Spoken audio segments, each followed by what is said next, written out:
Et avant de retrouver nos invités, une petite question.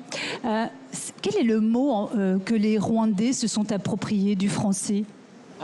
Ce serait plus une expression qu'un mot, et c'est on est ensemble. On est ensemble, c'est un peu partagé avec, je pense, toute l'Afrique francophone, mais ici au Rwanda, son utilisation a pris des proportions énormes depuis que le président de la République, Paul Kagame, à la base anglophone, l'a prononcé à plusieurs reprises dans un discours. C'était lors des félicitations à Louise Mushikiwabo, qui est la secrétaire générale de la francophonie, avant juste qu'elle parte pour Paris.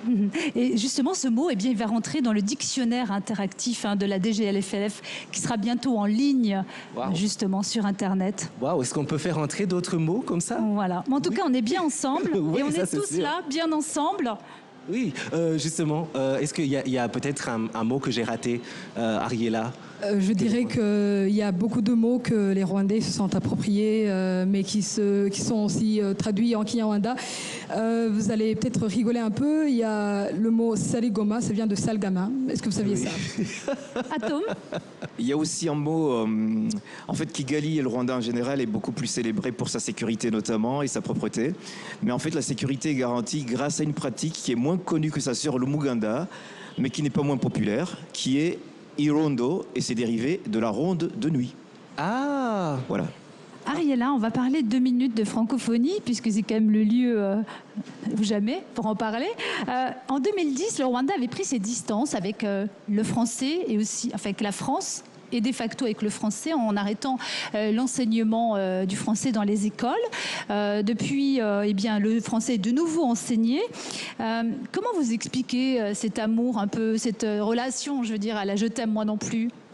Merci Dominique. En fait, le français, je dirais que ça a toujours été une langue qui est vraiment parmi les Rwandais. La plupart d'ailleurs de la jeunesse que nous avons aujourd'hui serait bilingue. Donc on a 70% de la jeunesse rwandaise. Elle est plus ou moins bilingue aujourd'hui. Alors je dirais que le français n'a pas tout à fait été abandonné, mais ça a été surtout dans les familles et dans l'enseignement aussi, surtout dans les écoles privées où les écoles apprenaient toujours le français. Et voilà que nous avons une jeunesse qui est parfaitement bilingue. Merci. Oui, Atom, le français garde quand même une grande place dans votre parcours. Oui, elle a juste perdu le privilège d'être la seule langue exclusive de l'enseignement. Oui. Mais sinon, elle reste très populaire et très pratiquée, oui. C'est vrai, on peut le voir à travers, par exemple, ton travail, parce que tu as été dans des films français, tu tournes avec des pièces de théâtre francophones que tu amènes même parfois ici au Rwanda. Et qu'est-ce que tu penses sur la francophonie dans ton travail, dans le travail des arts, disons, et dans le travail? Comme je suis francophone à la base, donc je ne peux que, la plupart du temps, je tourne en francophonie, dans l'espace francophone. Mais c'est vrai qu'au Rwanda, vu que depuis quelque temps, l'anglais a été la base, la langue d'enseignement dans les écoles, ça fait que la plupart de Rwandais qui sont beaucoup plus à l'aise en français sont légèrement plus âgés que la jeunesse qui est issue de ce changement, justement.